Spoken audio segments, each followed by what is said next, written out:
అందరికీ నమస్కారం. ముఖ్యంగా పత్రికా మిత్రులకు చాలా కాలం తర్వాత మిమ్మల్ని కలవడం ఆనందంగా ఉంది. అదేవిధంగా వైఎస్ఆర్ పార్టీ శ్రేయోభిలాషులకు, మిత్రులకు, స్నేహితులకు అందరికీ కూడా ప్రత్యేకంగా ఆహ్వానిస్తూ ఉన్నాను. ఇది జిల్లా స్థాయిలో జరుగుతున్న మొట్టమొదటి ఉద్యోగస్తుల పెన్షనర్స్ యొక్క అనుబంధ వైఎస్ఆర్ పార్టీ అనుబంధ సంస్థ యొక్క మొట్టమొదటి మీటింగు రాష్ట్ర స్థాయి కార్యదర్శి శ్రీ రామారావు గారి ఆధ్వర్యంలో ఈరోజు ఈ కార్యక్రమాన్ని మనం నిర్వహిస్తున్నాము. దీని ముఖ్య ఉద్దేశం ఒకటే, ఉద్యోగస్తులు పెన్షనర్స్ ముఖ్యంగా ఎదుర్కొనే కొన్ని సమస్యలు ఏవైతే ఉన్నాయో వాటిని ప్రభుత్వ దృష్టికి తీసుకురావాలనే ఉద్దేశంతో ఈ కార్యక్రమాన్ని ఏర్పాటు చేస్తాము.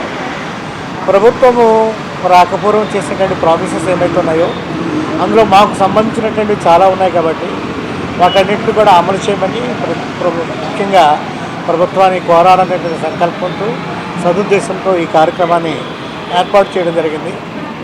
అందులో ఉద్యోగస్తులు అయితే వాళ్ళు కంటిన్యూ అవుతూ ఉంటారు. బట్ పెన్షనర్స్ అయితే కనుక మీరు ఈ మధ్య చూస్తున్నారు, డ్యూ టు హార్ట్ ఇవ్వాలి కానీ ఏజ్ వాళ్ళకి ఎక్కువైపోయినందువల్ల కానీ కారణం ఏమైతేనేమి చాలామంది చనిపోతున్నారు. 2017 నుంచి ఇప్పటివరకు కూడా అనేక డిఏ అంటే డిఎన్ఎస్ అలవెన్సెస్ అంటారు, ధరలు పెరుగుతున్నప్పుడు దానికి అనుగుణంగా ప్రభుత్వం ఇచ్చేటువంటి ఇక అలవెన్స్ ఏమైతే ఉందో అది పెన్షనర్స్ ముఖ్యంగా అది తప్ప వేరే విధంగా ఏ రకమైన ఇంక్రిమెంట్ కానీ ఏమీ ఉండవు. ప్రమోషన్ కానీ ఇంక్రిమెంట్ కానీ ఏమి ఉండవు. పెన్షనర్కి వచ్చేటువంటి